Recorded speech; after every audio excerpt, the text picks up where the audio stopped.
গল্পের উরুচিটি চ্যানেলে আপনাদের সবাইকে স্বাগত। আপনারা শুনছেন স্বপ্ন যেন পেল ভাষা। স্বপ্ন যেন পেল ভাষা, কলমে স্বপ্না ভট্টাচার্য, কণ্ঠে সীমা বেরা। পর্ব 41। আগের পর্বের পর। তন্নির জ্ঞান ফিরতে রাজ যেন নিজের প্রাণ ফেরত পেল। এদিকে রাজের এ কাজে তন্নি পুরো শকড। ও কিছু বোঝার আগেই হঠাৎ করে হাততালির আওয়াজ আসতে রাজ তাকিয়ে দেখে দরজার কাছেই তনয় ও আরো বেশ কিছু ভদ্রমহিলা ও ভদ্রলোক দাঁড়িয়ে আছে। রাজ চমকে গিয়ে তন্নিকে নিজের কাছ থেকে সরিয়ে সোফায় ঠেস দিয়ে বসে উঠে দাঁড়ালো। তন্নি ওদেরকে দেখে হতভম্ব হয়ে বসে রইল। তনয় তামাশা করে বলল, বাহ বাহ, খেলা তো ভালোই চলছে। রাজ তনয়কে বোঝাতে উঠে গেল, তনয় বাবু, আপনি আমাকে প্লিজ এক্সপ্লেন করতে দিন, এক্স্যাক্টলি কি হয়েছে। তনয় রাজকে মাঝপথেই থামিয়ে বলল, আরে রাজবাবু, অত এক্সপ্লেন চাই না, কারণ যা বোঝার আমি বুঝে গেছি। শুধু আমি নই, এনারাও সচক্ষে দেখেছেন। আর আমি শুধু এইটাই বলেছি, এই যে আপনি ফাঁকা মাঠে গোল দিচ্ছেন, আমাদেরকেও তো একটু খেলা দেখার সুযোগ করে দিতেন, না হলে অন্তত দরজাটা লাগিয়ে দিতেন, তাহলে আমরা দেখতে পেতাম না। আপনারাই বলুন কাকু কাকিমারা, কি মনে হচ্ছে আপনাদের? এক ভদ্রমহিলা বললেন, ছি ছি, আমরা তো জানতাম চ্যাটার্জি বাড়ির বউ কত ভদ্র সভ্য, কিন্তু এ তো ঘোমটার নিচে খ্যামটা নাচ। তন্নি অসুস্থ হয়ে পড়ায় এমনিতেই কথা বলার মতো শক্তি নেই, তার উপর এমন বদনাম পেয়ে লজ্জায় কান্নায় গলা বুঝে এলো তার। তবুও কাঁপা কাঁপা গলায় কোনো মতে মুখ খুলল, আপনারা ভুল ভাবছেন, আমি তো। তন্নির কথা শেষ হওয়ার আগেই তনয় বলতে লাগলো, বাহ রাজবাবু, খেলা মনে হয় অনেকক্ষণ ধরেই চলছিল, ও তো নেতিয়ে গেছে, কথা বলার মতো শক্তিও নেই আপনার তো। তনয়কে আর কোনো কথা বলতে না দিয়ে রাজ কি ওর কলার চেপে ধরে উঠল, আর একটাও বাজে কথা বলবেন না তনয় বাবু, নিজের স্ত্রীর নামে এরকম কলঙ্ক রাখতে লজ্জা করছে না আপনার? তনয় নিজের গলা ছাড়ানোর চেষ্টা করতে করতে বলল, কিসের লজ্জা? আরে লজ্জা তো তোর হওয়া উচিত, আমার বাড়িতে থেকে আমার বউয়ের সাথে ফষ্টি নষ্টি করছিস, ধরা পড়ে আবার বড় বড় কথা। কি হচ্ছে কি এখানে? গম্ভীর হুঙ্কার শুনে সবাই মুখ ফেরাতেই দেখে বিধানবাবু সপরিবারে উপস্থিত।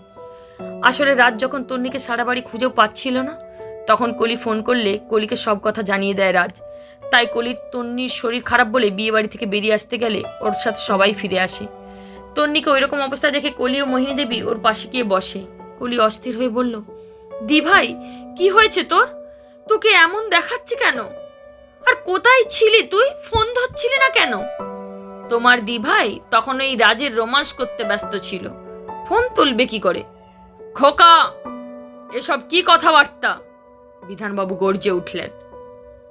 যেটা সত্যি আমি সেটাই বলেছি বাবা, আমি একা না, এনারাও দেখেছেন ওদের কীর্তি।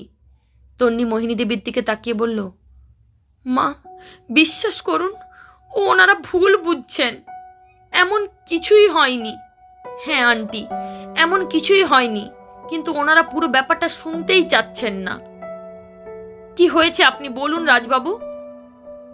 কলি, তুমি আমাকে বলেছিলে তোমার ফোন তুমি ভুলে ফেলে গেছো, আর আমি যেন সেটা নিয়ে যাই। বলেছিলাম তো, ওই কারণে আমি এই বাড়িতে ঢুকি, কিন্তু মিসেস চ্যাটার্জিকে কোথাও না দেখতে পেয়ে খুঁজতেই দেখি উনি ছাদে আটকা অবস্থায় অজ্ঞান হয়ে পড়ে আছেন। ওনার শ্বাস চলাচল অনেক কমে গিয়েছিল, আর কিছুক্ষণ ওখানে থাকলে শিওর ওনার স্ট্রোক হয়ে যেত। আমি ওনাকে নিচে নিয়ে এসে সোফায় শুইয়ে দিয়েছি। তনয় আবার কথার মাঝে ফোড়ন কেটে উঠল, ও হো, খুব ভালো গল্প বানিয়েছেন, সাবাস, কিন্তু আপনার এই বানানো গল্প এখানে চলবে না। আমরা নিজের চোখে সবটা দেখেছি এখানে কি চলছিল। উনি সত্যি কথাই বলছেন। মামাবাবু আমাকে ছাদ থেকে রুমাল আনতে বলেন, আমি তার আনতে গিয়ে যখন নিচে আসতে গেলাম তখন দেখি দরজা বন্ধ। আমি ওখানেই আটকা পড়ে গেছিলাম, যার ফলে মাথায় রোদ লেগে অজ্ঞান হয়ে যায়।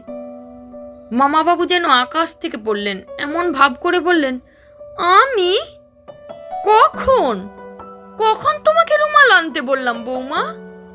আমার রুমাল তো আমার পকেটেই আছে, এই দেখো। এই বলে মামাবাবু পাঞ্জাবির পকেট থেকে রুমাল বের করে দেখালো, আর তন্নি শকড হয়ে গেল। এ কি বলছেন আপনি? মোহিনী দেবী দেখলেন প্রতিবেশী পুরুষ ও মহিলাগুলো দাঁড়িয়ে দাঁড়িয়ে তাদের পরিবারের অশান্তির মজা লুটছে। উনি তাদেরকে উদ্দেশ্য করে বললেন, আমাদের পারিবারিক ব্যাপার আমরা নিজেরাই মিটিয়ে নেব, তার জন্য পঞ্চায়েত সভা বসানোর দরকার নেই। প্রতিবেশীরা বুঝতে পারলো মোহিনী দেবী তাদেরকে টিপ্পনি দিয়ে কথাগুলো বলছে, তাই তারা নিজেদের মধ্যে গজগজ করতে করতে কেটে পড়ল।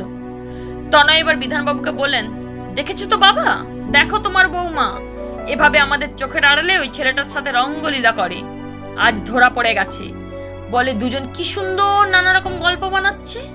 রাজ এবার বুঝতে পারলো এসব তনয়ের কীর্তি ছিল। তনয়ের কথায় মাম্মাবাবু ছাদে তন্নিকে আটকে রেখেছিল, আর ওর কাছে এখন নিজের সপক্ষে কোনো প্রমাণ নেই, তাই সে চুপ করেই রইল। এদিকে তনয় বলেই চলেছে, এই জন্যই আমাদের চোখে আমাকে খারাপ করে জেলে পাঠিয়েছিল, কিন্তু বাবা ভাগ্যিস তুমি আমার বেল করিয়েছিলে, না হলে তোমাদের নাকের ডগায় এত কিছু চলতো আর তোমরা তা টেরই পেতে না। মোহিনী দেবী চমকে উঠে বললি, কি বললি তুই? তোর বাবা বেল করিয়েছে? মা, তুমি এমন করে বলছো যেন কিছুই জানো না।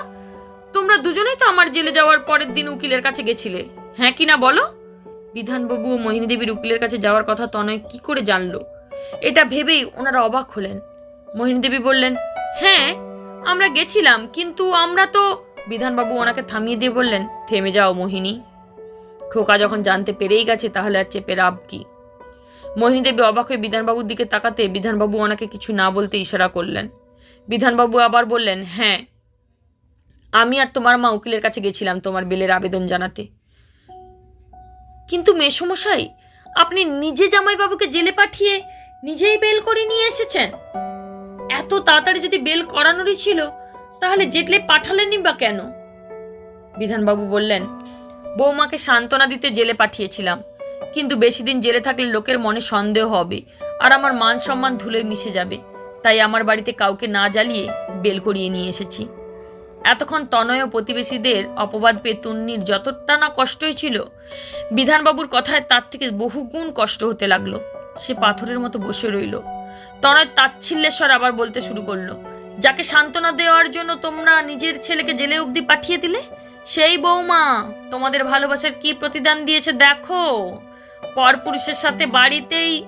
রাজা চুপ করে না থাকতে পেরে বলে উঠল, ব্যাস তনয় বাবু ব্যাস, অনেক বলে ফেলেছেন, আর একটা কথাও বলবেন না। আমি আর তন্নি কি করেছি কি করিনি, আমাদের বলা কথাগুলো সত্যি না গল্প, তার আমি প্রমাণ করে দেব। তন্নি এবার শান্ত অথচ কঠিন স্বরে বলে উঠল, কোনো প্রয়োজন নেই, কিছু প্রমাণ করার কোনো প্রয়োজন নেই, যা প্রমাণ হওয়ার সব হয়ে গেছে। আপনি আর আমি দোষী, এটা প্রমাণিত, তাই আপনার শাস্তি আপনি আজই এই বাড়ি ছেড়ে চলে যাবেন। রাজ অবাক হয়ে তন্নির দিকে চেয়ে রইল। কলি অবাক হয়ে বলল, দি ভাই এ কি বলছিস তুই? তন্নি আর কোনো কথা না বলে চুপচাপ দোরতলায় উঠে নিজের ঘরে চলে গেল, আর রাজ সেই দিকে অশ্রু ভরা চোখে তাকিয়ে রইল। দুপুর 2:30। রাজ মাথা নিচু করে চুপচাপ নিজের ব্যাগ গোছাচ্ছে। আহিল একবার রাজের মুখের দিকে তাকাচ্ছে আর একবার রাজের দিকে জিনিস বাড়িয়ে দিচ্ছে। একটু দূরে পায়েলও চুপচাপ বসে ওদের কাণ্ড কারখানা দেখছে, কিন্তু কেউই রাজকে কোনো কথা বলার সাহস পাচ্ছে না। এমন সময় হুড়মুড়িয়ে ঘরে ঢুকলো কলি। রাজের পাশে দাঁড়িয়ে বলল, জিজু তুমি সত্যিই চলে যাবে? রাজ শান্ত স্বরে বলল, তোমার দিভাই শাস্তি দিয়েছে আমাকে, সেটা তো আমাকে মাথা পেতে নিতেই হবে। দিভাই তো তোমাকে মন থেকে বলেনি, বিশ্বাস করো জিজু, ও তো। আমি জানি কলি, ও আমার সম্মানের কথা ভেবেই আমাকে চলে যেতে বলেছে, কিন্তু ও এটা একেবারেই ঠিক করেনি। যে মিথ্যা দোষারোপটা আমাদেরকে দেওয়া হয়েছে সেটা ভুল প্রমাণ না করে ও আমাকে চলে যেতে বলল কলি। আমি চলে গেলে ওই অপবাদটা সত্যি প্রমাণ হয়ে যাবে না, সেটা কি আমার আর ওর জন্য অসম্মানজনক নয়? কলি মাথা নিচু করে থাকলো। রাজ আবার বলল, না কলি না, এত সহজে আমি ওই মিথ্যেটাকে সত্যি হতে দেব না। আমি তোমাকে প্রমিস করছি, 24 ঘন্টার মধ্যে আমি এটা প্রমাণ করে দেব যে আমরা কোনো দোষ করিনি। আমার জন্য তোমার দিভাইয়ের গায়ে যে অপবাদের কালি লেগেছে, 24 ঘন্টার মধ্যে আমি তা মুছে দেব। কিন্তু আমি আর এক মুহূর্তও থাকবো না এখানে। আর প্লিজ কলি, তুমিও আমাকে বাধা দেবে না, প্লিজ। কলি কিছু না বলে পায়েলকে জড়িয়ে কাঁদতে লাগলো।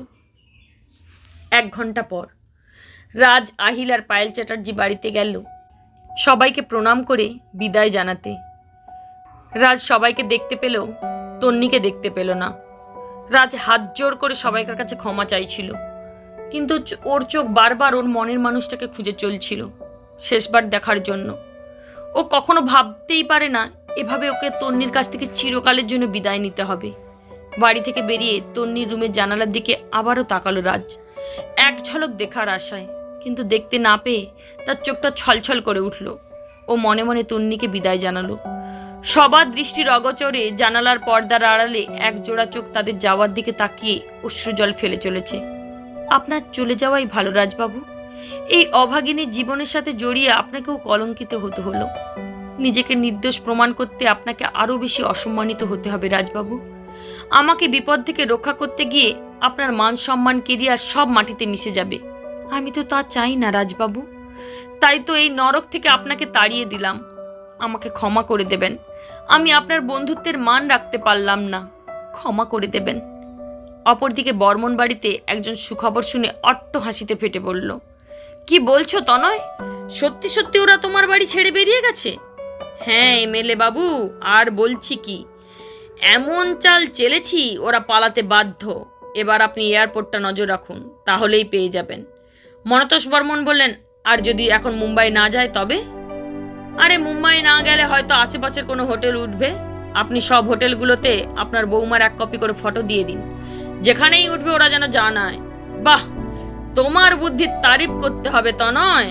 ঠিক আছে, তোমার পেমেন্টের 75% আমি তোমার অ্যাকাউন্টে পাঠিয়ে দিচ্ছি, বাকি 25% কাজ হওয়ার পর ক্যাশে পাবে। কাজ হয়ে গেলে আবার আসবো বসবে, সেই আসরে তোমার নিমন্ত্রণ রইল। তনয় খুশিতে গদগদ হয়ে বলল, ধন্যবাদ বর্মন বাবু, আসরে অবশ্যই উপস্থিত হয়ে যাব আমি। এই বলে তনয় ফোন কেটে দিল। তারপর বিশ্রীভাবে হাসতে লাগলো। চলবে।